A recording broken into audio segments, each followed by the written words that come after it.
Doctors and addiction specialists are calling for restrictions on sports betting ads, warning they're setting youth up for future gambling problems.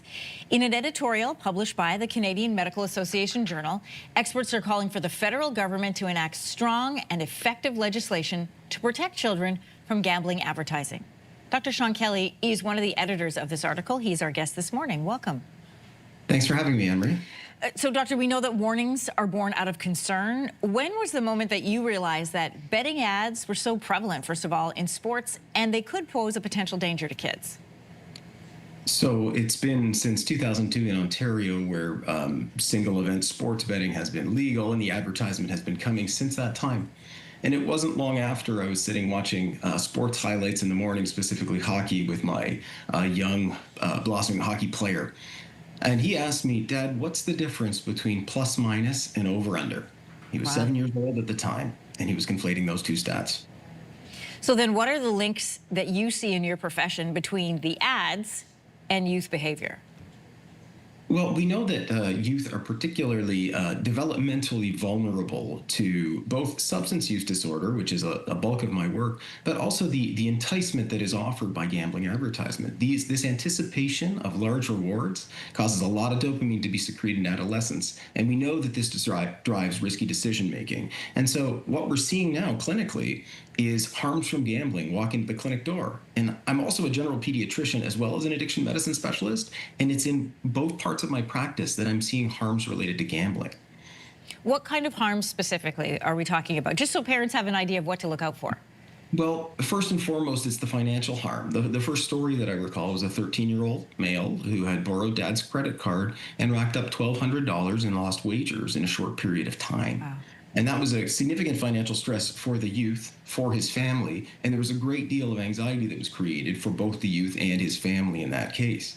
And we know that it's not just anxiety that happens. We know that these financial harms are very real and can be incredibly tough in this day and age, but mental health concerns, increased criminality, and increased risk of suicidality are the huge things that we're worried about in this population, and we have data to be concerned about it too. Yeah, the dopamine chase that can come from online dating can also then, I guess, be transferred to gambling on a more extreme sense.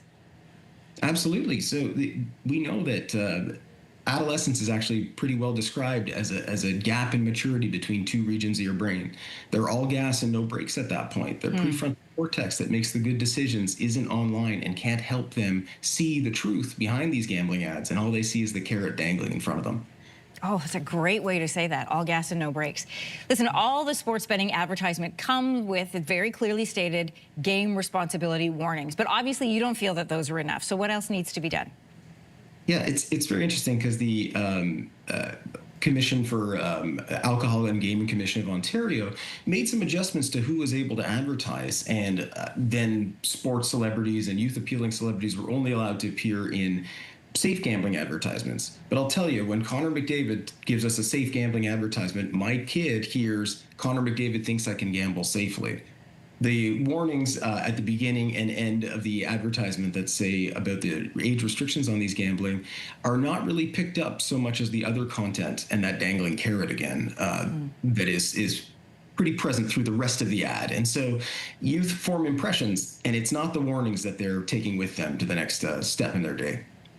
So what can parents do then to protect their kids? Because I think you would go in with the assumption that, oh, my kid's not going to gamble. They know the difference, but do they?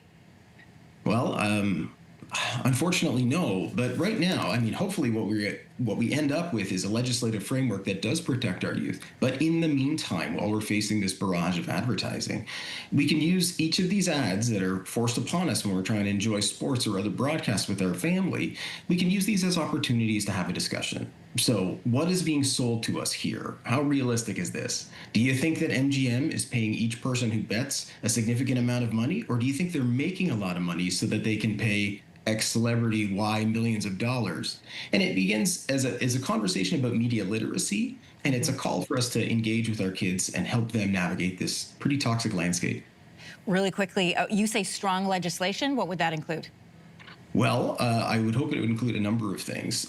We need to restrict the content of those ads, who can appear in them and how they can be directed, the number of ads that are appearing for broadcast, ideally all the way down to zero, and when these ads can appear. At what time are we expecting a youth audience? Then we shouldn't be permitting gambling advertising. Oh, it's a great conversation. Dr. Sean Kelly, adolescent addiction specialist and pediatrician. Thanks for joining us this morning. Thanks for having me, Anne-Marie. Really appreciate it.